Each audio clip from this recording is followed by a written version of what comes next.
Now, you are listening to Tony Livesey on 5 Live. Let's talk about this. Should we call people fat more often? England's Public Health Minister, Anne Milton, wants doctors to use the F word instead of telling patients that they're obese. It's to try and motivate them to lose weight. According to figures from the National Obesity Forum, around 1 in 5 of us are overweight. But will calling us fat help the problem? Or is calling someone fat really just a bit insensitive and unhelpful? Does it stigmatise the overweight? Give us a ring, 0500 909 693. You can text me 85058. Fatima Parker is the president of the International Size Acceptance Association. Hello, Fatima. She's not there. She may be there in a second. I'm here, Tony. I'm Hello, here. Fatima. We're holding hands across the ocean. We are. Or wherever you are. I'm sure you're not across the ocean, are you? No, I'm just across the road. Oh, I was going to say, this is when you tell me you're in Penge. And Julian Bennett's here as well, stylist and fashion journalist. Hello again, Julian. Hi, darling. Hi, Fatima. Oh, hello, Julian. Now, Fatima, here we go. Let's talk about this. Anne Milton says we should stop pussyfooting around. Calling people obese sort of distances them from the problem. Call them fat and it might shock them into losing weight. What do you make of what she has to say? I think she should probably think again, because it is very harmful. If she means calling people fat because they're built bigger than other people and they're different in that way, like not being tall and short, that's fine. But calling them fat with the all the harm and the ugliness that the word has in it at the moment. You know, we were talking earlier about naming and shaming. Yeah. You don't need to be called Barnaby Foot or whatever. You just look a little bit fatter than the others and you'll have a nickname, fatty, pig, whatever, you know, all sorts of horrible things. But there's no label, is there, Fatima, that's acceptable when you're like that? I mean, what Anne Milton says, this surprised me actually, a quote from Anne Milton here. She says, if I look in a mirror and I think I'm obese, I'm a little less worried than if I think I'm fat. But to me, obese, fat, is there any label that can be... You know, one of the other issues here is that it's said that staff in the NHS are worried about saying the fat word. Is there any label that's acceptable if you're overweight? I mean, in our association, we do not really accept the word overweight, meaning that there is an acceptable weight. There is a weight that you have to be at, like the BMI, and if you are over that BMI or under that BMI, you are wrong.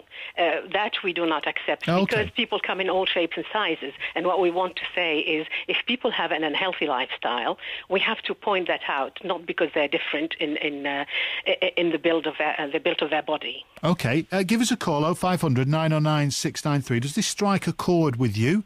Are you in this position? Or perhaps you've got a friend who is overweight, stroke obese, stroke fat, and you've had to try and deal with it, but you can't find the words to deal with it. Julian Bennett, you're a stylist and fashion journalist. Fatima there says there is no overweight. Who says what the weight is that we're over? Well, I think overweight is when you're unhealthy. I mean, fat is to me, fat is quite a strong word. I mean, there are a lot of things that you can call somebody of any colour or origin, you know. But I think nowadays, as modern society grows, we start being told what we can and can't say and call people or words that we can't use. I mean, we're being dictated. At the end of the day, I think, you know, for me, the word fat is somebody that is clearly overweight, is exceptionally lazy, needs to get off their fat arse and do something about it. Tony, may I come in? Yes, Fatima, speak to Julian, please, by all means.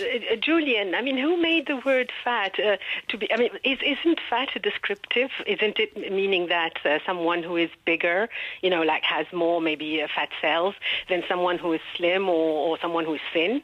If we clean the word fat from, you know, get off your fat whatever and you're lazy, you're dirty, and just made it into just a descriptive, somebody who is fat, that's it. I mean, we are bigger. That would be better, but because you're giving it all these, you know, very stigmatized and very harmful meanings, adding that to the word, it is not going to help. Yeah, but Fatima, at the end of the day, you know, we live in a society where, you know... Well, we say what we think, I think. Well, a lot of people don't because, you know, most of the times you say something you think, you get in trouble for it. You know, at the end of the day, the word fat from years ago, you know, was obese. I mean, the word obese to me means exceptionally overweight, hugely fat. You know, obese is something, you know, is just a word to me that makes it sound a little bit prettier than the word fat. You know, people are overweight, people are unhealthy, people are of a large, you know, I work in an industry that's, you know, fashion, you know, I get asked all the time when it comes to Fashion Week, the size 0 model and all the rest of it. To me, healthy is a size 8, size 10. You could be a size 14 and exceptionally healthy. But the word fat, to me, is somebody that clearly needs to get off that sofa and do some exercise and not sit there going, oh, it's not my fault, while they're chomping on a big piece of cake. Oh, Julian, it's your industry. Fatima. That is your industry that is killing so many people. You don't know the harm that you guys are doing. But I mean... No, you don't, okay, you talk about industry. At the end of the day, excuse me, Fatima. You're right. Our industry is, you know, front cover of magazines, everybody's healthy and all the rest of it. You know what? I think there are so many people. I mean, we go over to the States, you know, a massive majority of people over there are hugely overweight. We see programs about the fact they've not left their bed for 5 years because they are hugely overweight because they are lazy. Lazy people need to stop being lazy and lose weight. All right, let Fatima have a go. Yeah, Julian. Fatima. This is the thing that you've... are we going to be talking scientifically, or are we going to be like two little housewives pulling each other's hair? No, we can talk scientifically, but we're still going back to the simple word fat. So I'd like to ask you politely to stop calling fat people lazy, sitting on your thing and not eating. You're generalizing. You don't know what's happening around the world. You don't know how your words... Okay, if you have a roof over your head, if you have a roof over your head and you can afford to eat, then look at the people that are in this world that do not have that, who have such a happy life. At the end of the day, we take too much for granted. If you're that lazy not to get off your FAT arse to lose weight and feel healthy, do it. Fatima, just sorry a minute. Julian, some people might be offended by the second word there, never mind fat. But listen, Fatima, I guess what you may say is that it's not all down to overeating, is it? Of course not. Yes, it's laziness. It is people, unfortunately, like the beautiful Julian, you know, that are